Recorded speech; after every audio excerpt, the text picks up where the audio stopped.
¿Me confirman si ven? Sí se ve, doctor. Listo. Muy bien. Estamos revisando con respecto a los antihipertensivos. Un grupo, digamos, importante corresponde a los inhibidores de la enzima convertidora de la angiotensina, conocidos como los IECAS. Aquí le falta un H.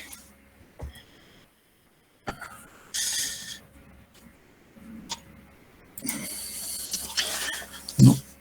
Ahora, su mecanismo de acción básicamente es la disminución de la producción de angiotensina 2, que es el mediador, ¿no?, de los efectos de lo que conocemos como sistema renina-angiotensina-aldosterona. Entonces, si disminuye la producción de angiotensina 2, entonces de hecho se disminuye básicamente los efectos que tiene a tres niveles: a nivel cardíaco, a nivel de los vasos y con respecto a la absorción de sodio. Entonces, tiene un efecto o efectos que explican bastante bien por qué estos tienen estos fármacos un efecto sobre la hipertensión arterial. Y aparte de eso, también deprimen o disminuyen la actividad del sistema nervioso simpático y ahí incrementan la actividad de la bradicinina. Claro, la bradicinina también es un mediador, ¿no? Induce vasodilatación, pero a su vez también tiene un problema, y ese es el problema que tienen los IECAS, es que induce tos, la bradicinina. Y esa tos, si bien es cierto, no es en tan pocas personas, pero sobre todo en mujeres, y da lugar a una tos muy intensa, ¿no? Inclusive que despierta a la persona. En algunos casos, este efecto que tiene los IECAS de la tos obliga a un cambio en el tratamiento. Pero aún así, el efecto de los inhibidores de la ECA, o los IECA, tiene un claro beneficio para disminuir la progresión de la insuficiencia renal crónica y también tiene una poderosa influencia en el control de la insuficiencia cardíaca progresiva y que se va dando en el desarrollo de la hipertensión arterial. Y de hecho esto atenúa la mortalidad en los pacientes con hipertensión arterial, evita la progresión entonces de los daños de consecuencia de la hipertensión. Su uso está recomendado en pacientes con hipertensos con insuficiencia cardíaca congestiva, con disminución ventricular izquierda asintomática, en caso de postinfarto de miocardio y nefropatía diabética y no diabética.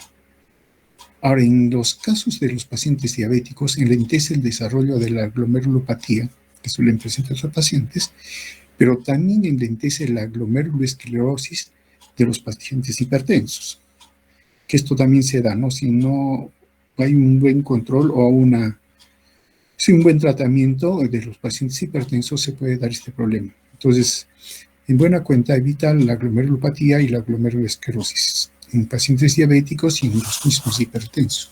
Y ahí la ventaja que tengan estos fármacos. Ahora bien, más bien en caso de pacientes que tengan estenosis de arteria renal bilateral o que son monorrenos, con estenosis de la arteria renal debe evitarse el uso de los IECA. Acá está una relación, digamos, no completa ciertamente, de los inhibidores de la enzima convertidora de la angiotensina. El primer grupo que salió o estuvo, no es que como grupo está el captopril, ¿no? En caso del grupo sulfidrilo, no, está el captopril. Eficaz, digamos, y utilizado bastante. Luego están los del grupo carboxilo, ahí está el enalapril, benacepril, cilazapril, lisinopril y todos los pril que ustedes ven allí. Y el último en aparece es el grupo fosfonilo, que es el fosinopril. Ahí se tiene para escoger. Ahora, el uso específico de cada uno también depende del paciente. Hay pacientes, por ejemplo, que no van bien con captopril, pero sí van bien con el enalapril. Y es un poco lo que hay que, digamos, buscar, sí, y de tal manera que se tenga o se administra el mejor fármaco que ayude al paciente, ¿no? Ahora bien, justamente por esos problemas que se derivan por los efectos a otro nivel, entre el que hemos mencionado, la bradicinina, que da lugar, y aparte de que los IECA están contraindicados en el embarazo porque son teratogénicos, entonces se ha buscado alternativas mucho más, digamos, específicas para el tratamiento de la hipertensión. Y se ha obtenido, se tiene hoy en día los antagonistas de los receptores de angiotensina 2, que bloquean de manera selectiva los receptores AT1. Entonces, esto evita varios otros efectos que tienen los IECA, ¿no? A diferencia de ellos, bloquean el sistema renina-angiotensina, pero no estimulan o evitan la activación de la bradicinina. Ahora, la angiotensina 2 contribuye al cuadro clínico de los hipertensos en dos formas, o ¿no? Acción vasoconstrictora y efectos tróficos en el corazón y vasos sanguíneos. Entonces, los ARA2, que así se les conoce, evitan esta acción, ¿no? Y ahí el efecto que tienen sobre la hipertensión y su progresión. La eficacia de los ARA2 no es que solo, en algunos casos es superior todavía inclusive a los mismos IECAS, ¿no? El uso principal es en hipertensos con intolerancia a los IECA, pero aunque también hoy en día los ARA2 son utilizados como primera alternativa, aunque no se les considera como tales, ¿no? El ARA2 ha demostrado ser eficaz en la nefroprotección en caso de diabetes, por ejemplo, tipo 2, que tienen proteinuria y microalbuminuria. Está contraindicado en el embarazo también, en la hipercalemia y en la estenosis bilateral arterial renal. Ahora, se considera los ARA2 como antihipertensivos, pero que no deben ser utilizados de primera línea, ¿no? Generalmente son secundarios al uso de los IECAS. No se pueden mezclar los dos tampoco, ¿no? Ahora bien, acá están en este grupo los llamados sartanes, ¿no? Ahora bien, su uso en caso de insuficiencia cardíaca no está del todo definido, hay discusión todavía. No se requiere ajuste de dosis en pacientes con insuficiencia renal leve, pero sin embargo se recomienda iniciar el tratamiento con dosis menores, ¿no? Y considerando también pacientes que sean mayores de 75 años que tengan insuficiencia renal moderada o severa. Los ARA2 están contraindicados en estenosis de la arteria renal, estenosis aórtica y mitral, en la cardiomiopatía hipertrófica obstructiva por efecto vasodilatador, en caso de hiperaldosteronismo, insuficiencia hepática grave, en cirrosis biliar, en la colestasis, en caso del embarazo, caso de embarazo tampoco en los menores de 18 años. Esto sobre todo porque no hay datos sobre la seguridad y eficacia. Me refiero al uso en menores de 18 años, ¿no? Obviamente en caso de hipersensibilidad al fármaco y en caso de hiperpotasemia. Al igual que los IECA, los sartanes no deben ser prescritos de forma simultánea con suplementos de potasio ni con diuréticos ahorradores de potasio, porque aumentan la concentración de potasio en sangre, pudiéndose dar una hipercalemia, ¿no? Aquí están, ¿no? Los antagonistas de receptores de la angiotensina 2. Está el carbesatán, ibersartán, losartán, telmisartán, valsartán, etc., ¿no? La ventaja también de estos fármacos es que su tiempo de vida media es prolongada y permite que se les administra una vez al día. El otro grupo que se tiene son los bloqueadores de canales de calcio. Los primeros en aparecer fueron las dihidropiidinas y básicamente el nifedipino, ¿no? Que es de primera generación.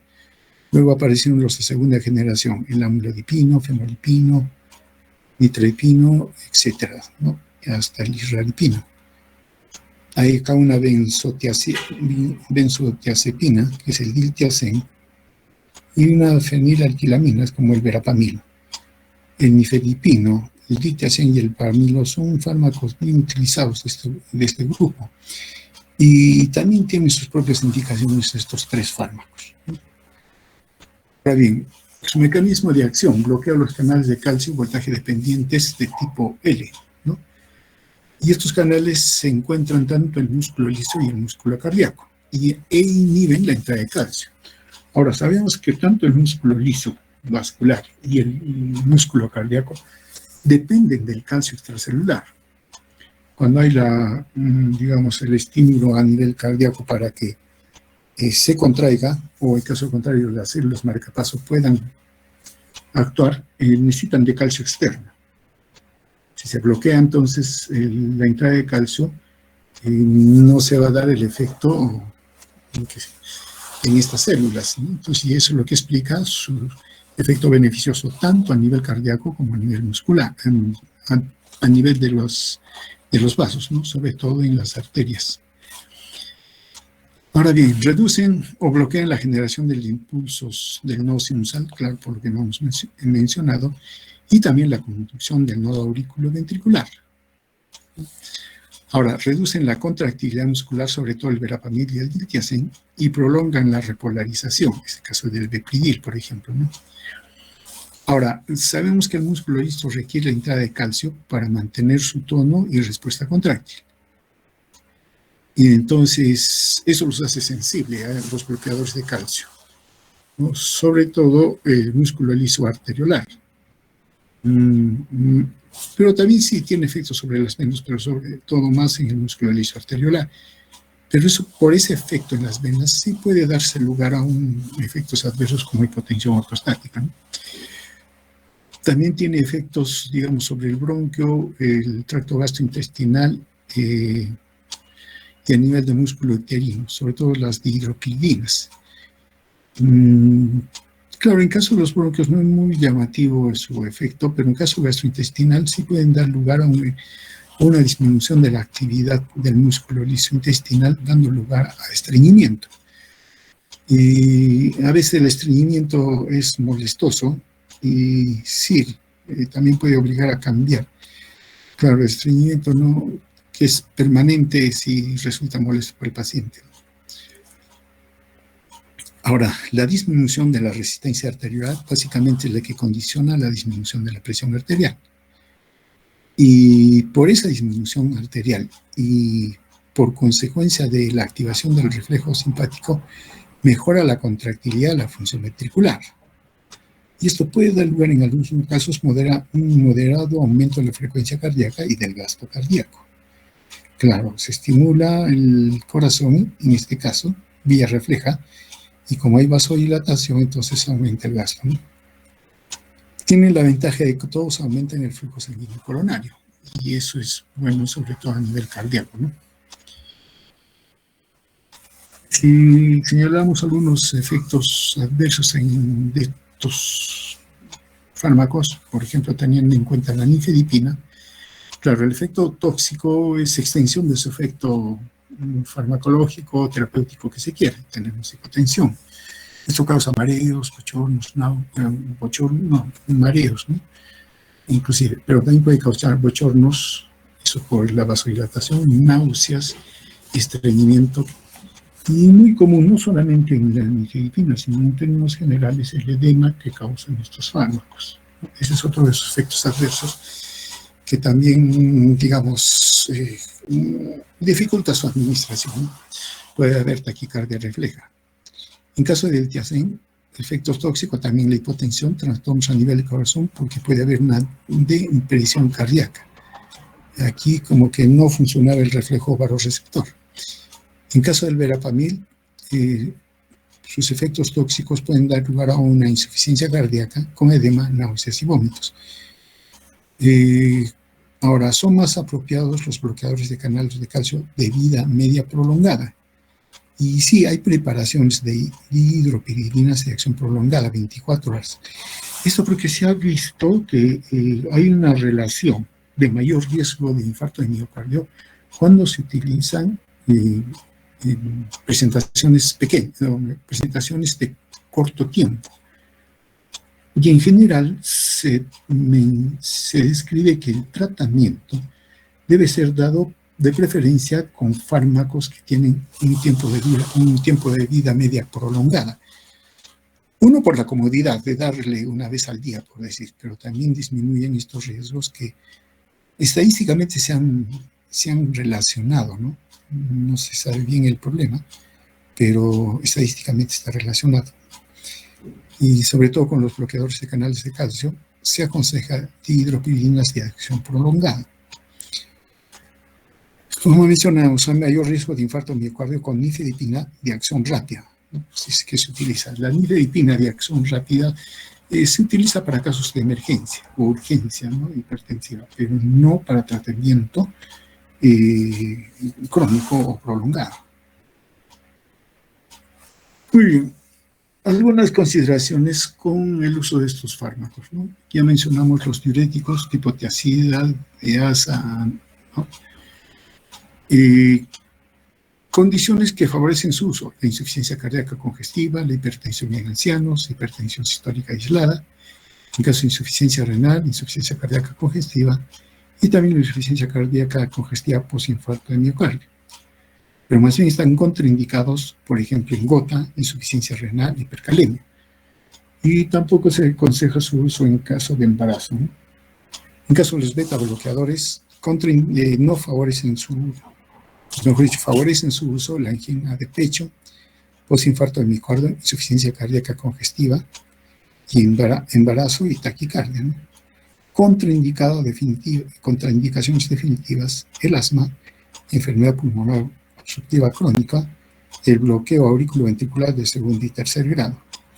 En realidad, los bloqueos auriculoventriculares de segundo y tercer grado, su tratamiento es ya con marcapaso, ahí hay que hacerlo.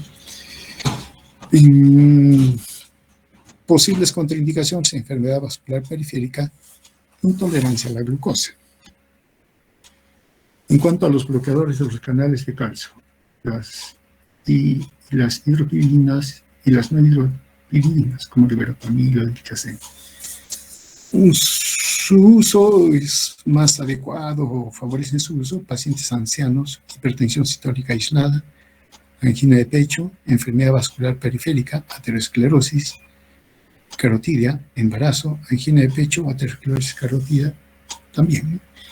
Contraindicado en el bloqueo segundo y tercer grado, insuficiencia cardíaca congestiva. Hay que tener mucho cuidado su administración en taquicardia con insuficiencia cardíaca congestiva, taquicardias e insuficiencia cardíaca congestiva. Los inhibidores de la ECA, ¿no?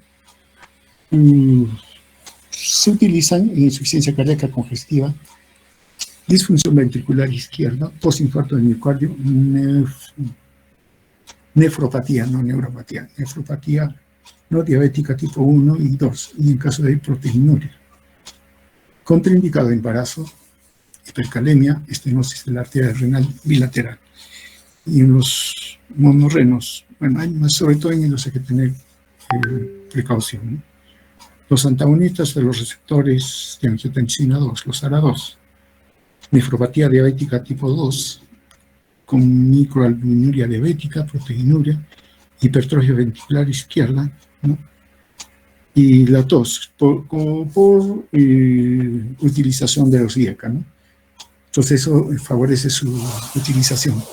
Contraindicado embarazo, hipercalemia, esto no es de la arteria renal bilateral, ¿no? Los bloqueadores alfa, por lógica, hiperplasia prostática y hiperlipidemia son sus indicaciones. Contraindicaciones definidas: hipotensión ortostática y posible insuficiencia cardíaca congestiva, que también hay que valorar, ¿no? Ahora bien, teniendo varios fármacos para el caso de la hipertensión, sí resulta a veces un poco complicado la administración, y sobre todo cuando por primera vez se va a asociar o se va a dar inicio al tratamiento. La pregunta es con qué se empieza. Y bueno, más o menos se han ido dando algunas pautas para que se puedan se pueden utilizar, ¿no? Y bueno, acá hay unos 10 recomendaciones o sí, pues, recomendaciones o indicaciones que se suele dar para efectos de el tratamiento de la hipertensión con estos fármacos. Ahora bien, siempre el tratamiento hipertensivo forma parte del manejo integral del riesgo cardiovascular. No solo el diagnóstico debe hacerse ya si tiene hipertensión o no, sino cuál es el riesgo vascular. Y de ahí que al inicio hay que hacer una buena evaluación y esa es, digamos, una tarea que el cardiólogo tiene que hacer. Pero si es que no estuvieran, el cardiólogo hay que hacer esa evaluación, ¿no? Medir el riesgo cardiovascular del paciente, ¿no? Ahora bien, generalmente se hace necesario la asociación de otras terapias encaminadas a corregir el riesgo cardiovascular. Esto en relación a cada paciente. Segundo, cualquier fármaco de los 5 grupos principales, estamos hablando de diuréticos, betabloqueadores, calcio antagonistas, IECAS y ARA2, es válido para el inicio del tratamiento. Esto como regla general, ¿no? Ahora bien, es necesario comenzar el tratamiento con una dosis baja del fármaco elegido, ¿no? Esto va a minimizar que se den efectos secundarios, ¿no? Y claro, hay que indicarle también al paciente con respecto a los efectos de estos fármacos como objetivo de tratamiento y también indicarle los posibles efectos secundarios que puede presentar. Ahora bien, se debe planificar una reducción gradual de la hipertensión arterial. O sea, no se quiere que baje bruscamente porque esto también puede traer problemas, ocasionar sobre todo compromiso en el flujo sanguíneo cerebral y coronario. Entonces, lo ideal es ir bajando, ¿no?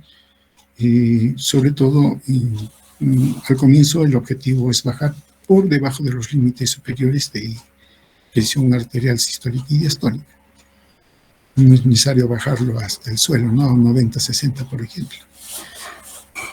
Ahora, se va comprobando la respuesta, ¿no? El tiempo que se dan para comprobar esa respuesta es de 4 a 6 semanas, pero a veces esto resulta muy prolongado. Pero ciertamente este plazo será más corto en casos de hipertensión arterial en estadio 2-3, ¿no?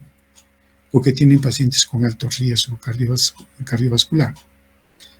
Ahora, si la respuesta es favorable y la tolerancia es buena, pero no se ha alcanzado el objetivo de disminuir la presión arterial, entonces se va aumentando la dosis del fármaco.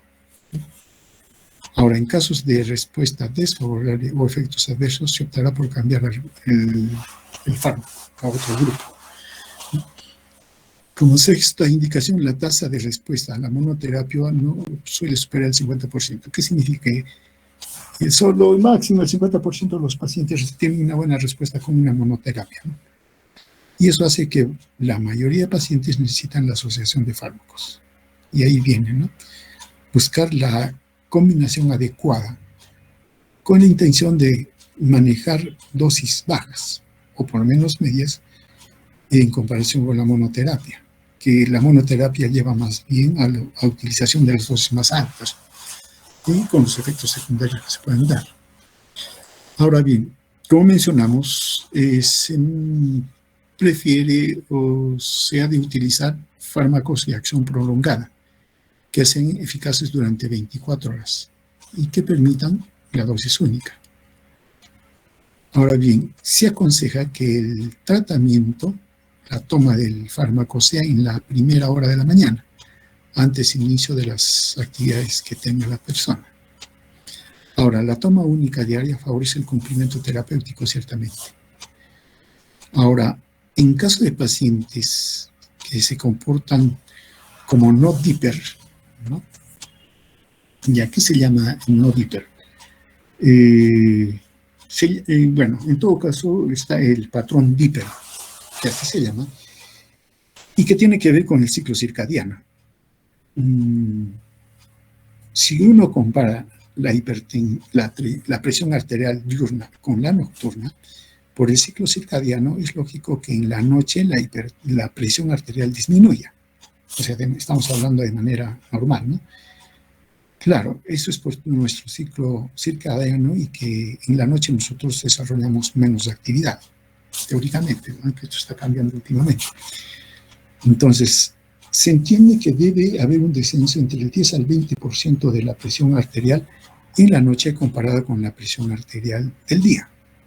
Ese es un dipper, es comportamiento dipper. Ahora, en caso de hipertensos y se comportan como no dipper, implica que no hay un descenso de la presión arterial entre el 0 o al 10%. En otras palabras, no baja la presión. Entonces, estos son pacientes que se les conoce como no dipper. ¿Y quiénes presentan este problema?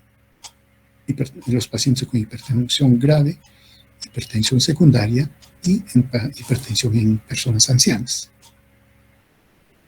Entonces, por lo tanto, en estos casos, ya la monoterapia, la terapia de un solo día como que no funciona, entonces es necesario administrar fármacos por lo menos cada 12 horas. Ahora, la elección de un determinado fármaco será individualizado en cada paciente, definitivamente, ¿no? No a todos les va bien con el mismo esquema ni con el mismo fármaco. Y por eso es la necesidad de hacer control. Ahora, la individualización del tratamiento se basará en los trastornos clínicos asociados que pueda presentarse con el fármaco, factores de riesgo o enfermedades concomitantes. Ahora, el objetivo terapéutico será obtener niveles inferiores de presión arterial 140 sistólica y 90 diastólica. Ese sería, ¿no? Pero como mencionamos, no es necesario bajarlo a, digamos, a 90, 60, que son los valores mínimos, ¿no es cierto? Entonces, y lograr un descenso es en todo caso lento, ¿no? Pero no es necesario bajarlo hasta los mínimos. Ahora, en caso de pacientes con diabetes, enfermedad renal crónica o enfermedad cardiovascular establecida, más bien el objetivo de su control de la presión debe estar por debajo de los 130 a 80 milímetros de mercurio. Esto porque tienen este problema, ¿no? Estos riesgos.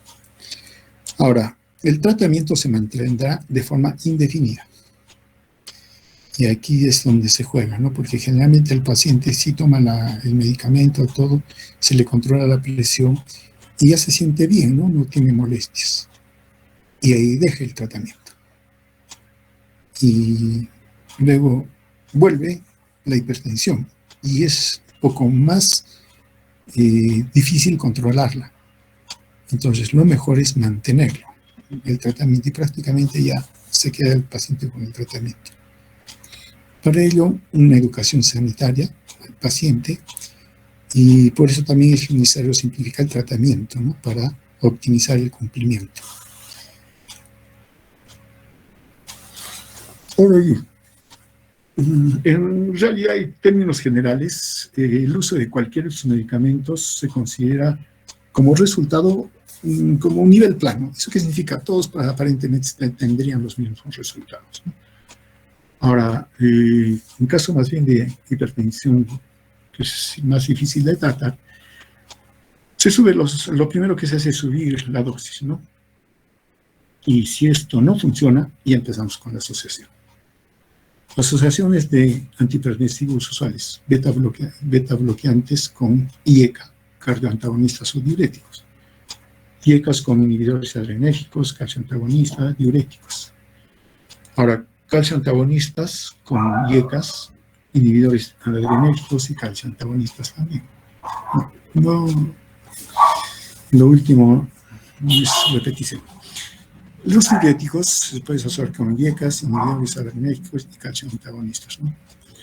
Entonces hay varias formas, entonces, de hacer las combinaciones. Se consideran o se plantean varios esquemas en realidad, ¿no? Ya de manera práctica. Está algunas pautas, por ejemplo, utilizar una especie de forma escalonada, ¿no? El primer escalón es la monoterapia con diuréticos, betabloqueadores, inhibidores de la ECA o antagonistas de calcio, ¿no? En una segunda, ahora, en este caso todavía, el grupo de los alfa bloqueantes se considera más por sus efectos favorables en el lipidograma, el perfil lipídico, y el control de la glicemia. Eso en algunos pacientes se tendría que tener en cuenta, sobre todo con los beta bloqueadores, ¿no? Ahora, en el segundo escalón, sí, ya empiezan las asociaciones de los fármacos diuréticos con beta bloqueadores, ¿no? Hay que tener en cuenta las acciones que tiene el beta bloqueador sobre la glicemia y la relación del perfil lipídico, la relación HDL y LDL, ¿no? Lo que se quiere es que la relación sea mayor, ¿no? Puede haber diuréticos más un inhibidor de la ECA y otras combinaciones de los grupos farmacológicos anteriores, ¿no? Este diurético y el Raufolfia ya no es utilizado hoy en día. El tercer escalón, 2 fármacos del escalón, y se asocia a un tercero, que viene a ser la hidralazina. Se puede también utilizar diuréticos, beta bloqueantes y alfa bloqueantes, ¿no? Y el cuarto escalón, intentar sustituir uno de los fármacos de la terapia triple por minoxidil, ¿no? Pero estos ya son hidralazina, minoxidilo, ya estamos hablando de vasodilatadores directamente, ¿no? Pero también en el cuarto escalón se puede utilizar diuréticos, beta bloqueantes, inhibidores de la ECA y la hidralazina. Son ya casos extremos. Estos últimos son el cuarto escalón, sobre todo, para casos muy, digamos, muy resistentes al tratamiento, ¿no? Asociar hasta 3 fármacos. Ahora bien, como consejos generales, ¿no? Se pueden combinar fármacos antihipertensivos de diferentes clases, sobre todo si tienen mecanismos de acción diferentes y complementarios. Y de hecho hay evidencia que el tratamiento combinado es superior que cualquiera de los tratamientos que utilizan un solo fármaco. Ahora, la combinación puede tener un perfil de tolerabilidad favorable, debido a que se utiliza dosis menores, ¿no? Ya que sus mecanismos de acción de los fármacos como que se complementan. Y de esa manera se reducen los efectos secundarios de cada uno de los fármacos. Bueno, acá están algunos esquemas, pero son sugerencias, ¿no? Al final. Muy bien. Terminaríamos con los vasodilatadores, que ya han sido mencionados, sobre todo la hidralazina. La hidralazina es un fármaco que relaja de manera directa el músculo liso arteriolar. El mecanismo no está bien descrito, pero aparentemente actuaría inhibiendo la liberación del calcio de los reservorios intracelulares, ¿no? O también la apertura de los canales de potasio dependientes de calcio. Ahora, aparentemente también habría un efecto o activación del ácido araquidónico, lo que implica actividad de la ciclooxigenasa y la presencia de prostaglandinas, ¿no? Ahora, pero no hay una evidencia así bien clara sobre su mecanismo de acción. Pero lo que sí se conoce es que no relaja la musculatura lisa venosa ni los vasos de capacitancia. No son los vasos de capacitancia en realidad, ¿no? Ahora, la vasodilatación a nivel de las arteriolas va a dar lugar, como disminuye la presión y estímulo simpático. Esto lleva a un aumento de la frecuencia cardíaca, aumento de la fuerza de contractilidad, aumento de la liberación de la noradrenalina y también en forma directa el aumento de la fuerza contráctil cardíaca. Aumenta también la actividad de la renina plasmática, lo que condiciona retención de líquidos y aumento de la precarga. Y de hecho se obliga a utilizar diuréticos para controlar este problema. Y de hecho puede condicionar un aumento del gasto cardíaco, por lo que se hace necesario el uso de bloqueadores beta-adrenérgicos. Induce una disminución selectiva de la resistencia vascular y la circulación coronaria, ¿no? También a nivel cerebral, renal y de forma pequeña, de forma más reducida en que en mucosa. El problema es que por ese efecto vasodilatador da lugar a hipotensión postural.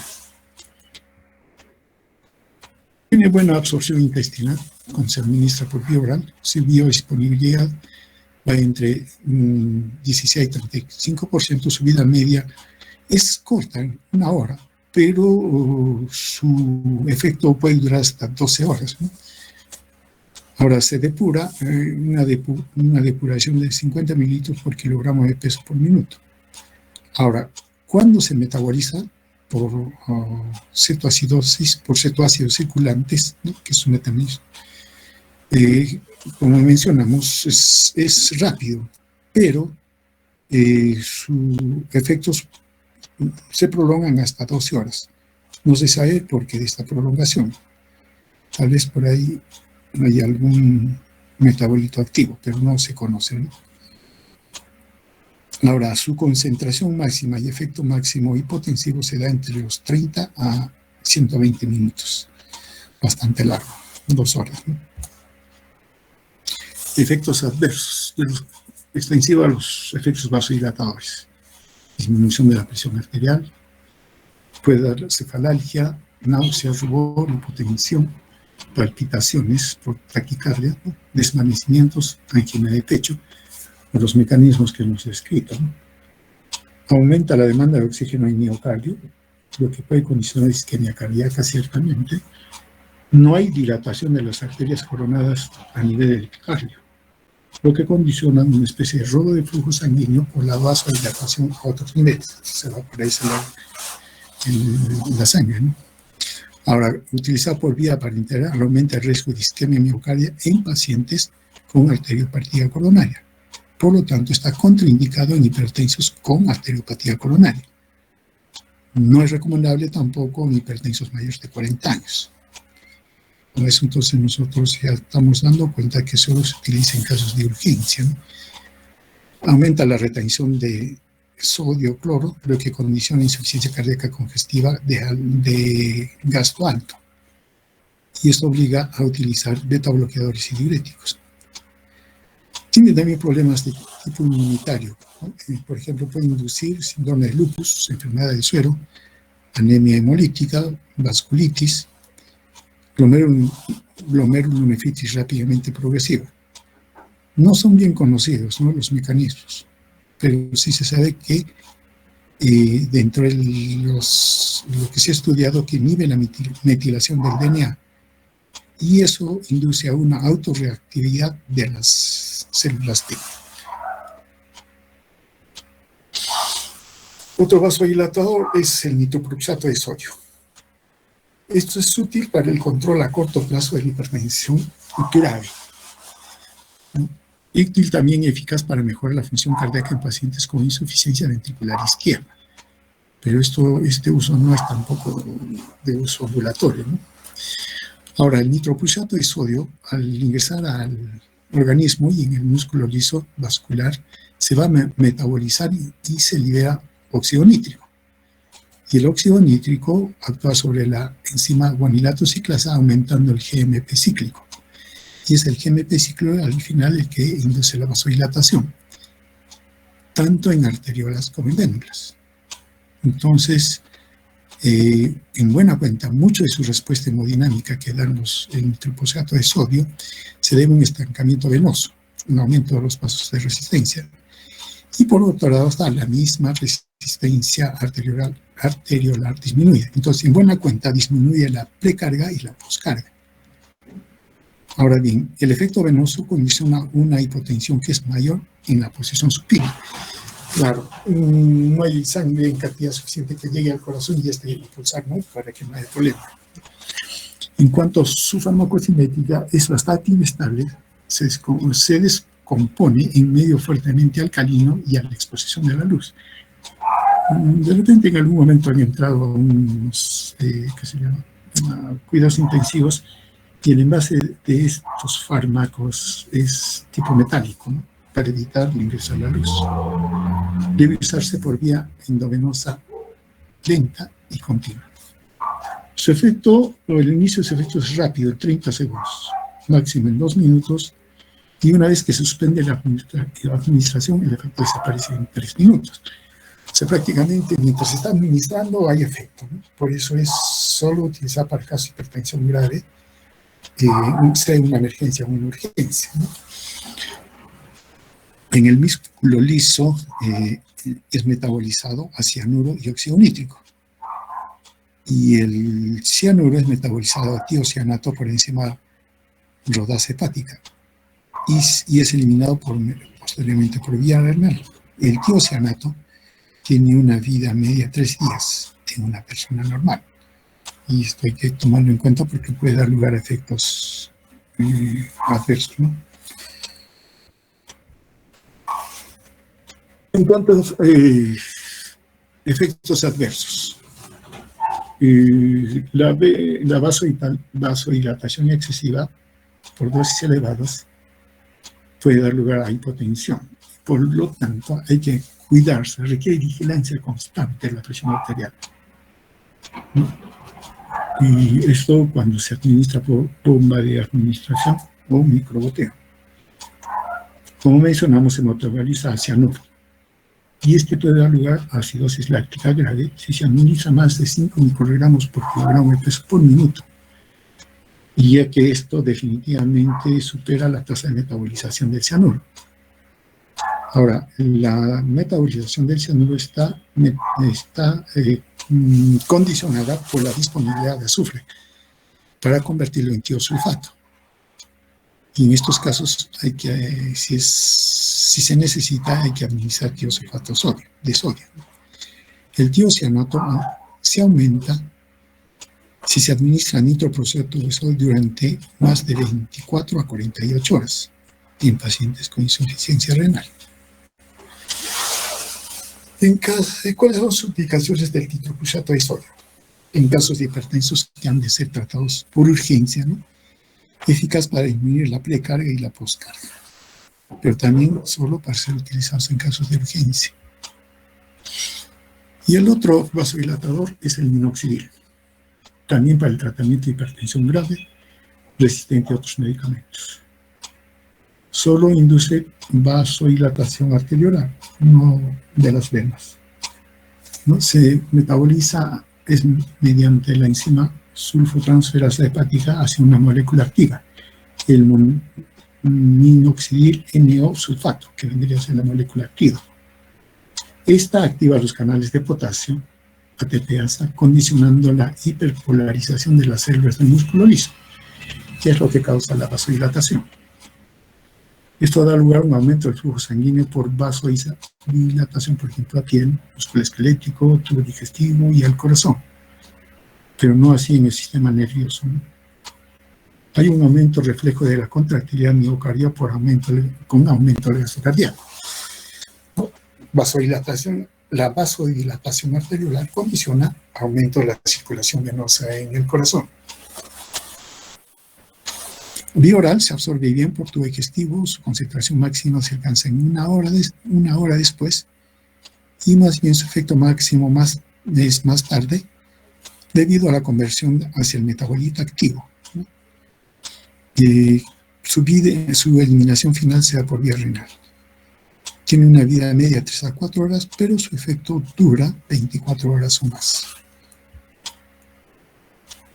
Efectos adversos, ¿no? Retención de sal y agua por aumento de la resorción del tubo renal proximal, condicionado justamente por la menor presión de perfusión renal, que condiciona el estímulo reflejo alfa-adrenérgicos. Claro, esto va a obligar a utilizar un diurético, ¿no?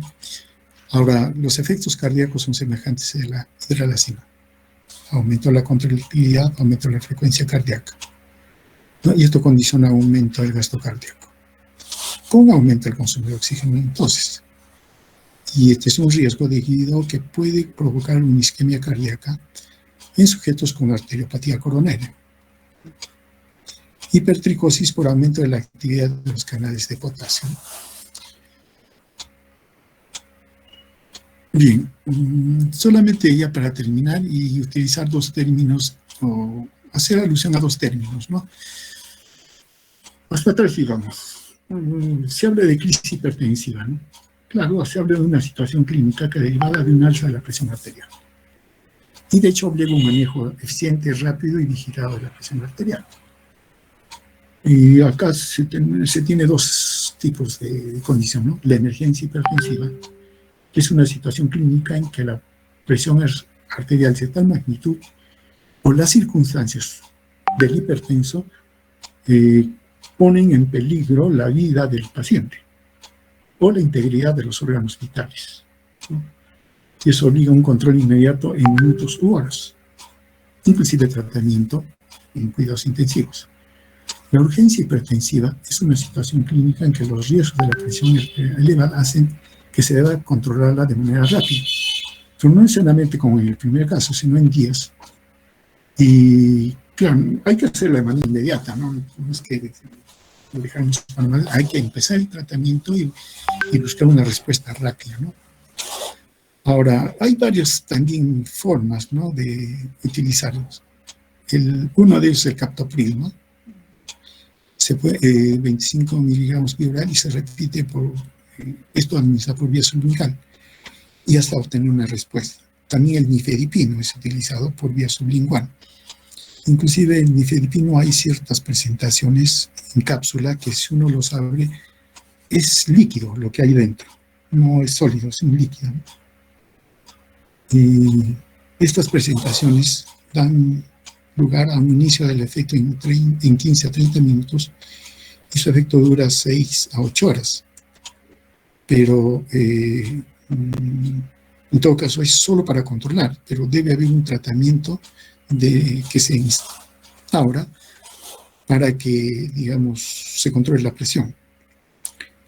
Ahora, estos tipos de intervención, ¿no?, rápidas por una urgencia, por ejemplo, deben emplearse con precaución en caso de depresión del volumen o estenosis bilateral de las arterias renales, al igual que en el caso de creatinina mayor a 3 miligramos por decilitro o calemia mayor a 5 miliequivalentes por litro. Claro, aquí hay que tener mucho en cuenta, ¿no? Y a veces no se tiene estas evaluaciones. Y a veces, de hecho, se obliga un tratamiento así de emergencia, captopril, nifedipina, por ejemplo, pero debemos ser conscientes que esos tratamientos tienen su riesgo, ¿no? Por eso es mejor hacer bien la evaluación y si no hay riesgos o el riesgo cardiovascular del paciente es bajo, entonces uno puede proceder de esta manera. Ahora bien, todos estos tratamientos están contraindicados en embarazos. El embarazo, la enfermedad hipertensiva del embarazo, tiene su propio esquema de tratamiento. Solo que eso lo dejamos para los ginecobstetras por el momento. Algunas drogas, ¿no? El nitrofosfato de sodio, utilizado para la mayoría de emergencias. La nitroglicerina, que es otro compuesto nitrogenado, en caso de isquemia coronaria. El nicardipino, para la mayoría de las emergencias. La hidralacina se utiliza en caso de preeclampsia, eclampsia, por ejemplo. El enalapril en caso de edema pulmonar agudo o edema agudo del pulmón. La fentolamina en caso de feocromocitomas. El abetalol, que también lo conocemos. Sí, también se utiliza en la mayoría de emergencias. Esmolol, sobre todo cuando hay disección aórtica. El fenoldopan en caso de insuficiencia renal. Este último todavía no lo conocemos. Listo. Bueno, esto sería un cuadro comparativo con respecto a los efectos hemodinámicos en la administración a largo plazo de los antihipertensivos, ¿no? Sí. Muy bien. Hasta aquí llegamos. ¿Alguna pregunta?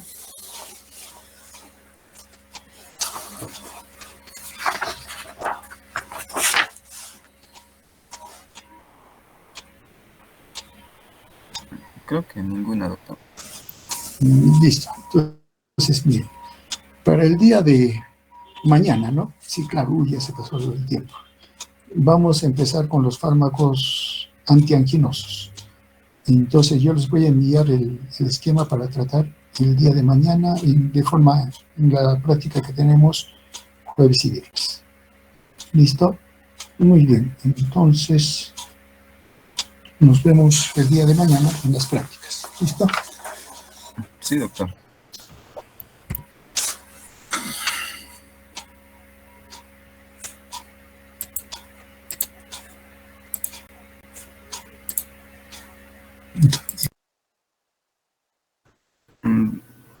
Muchas Muchas Nos gracias. vemos hasta mañana. Hasta mañana, doctor. Buenos días. Hasta mañana, doctor.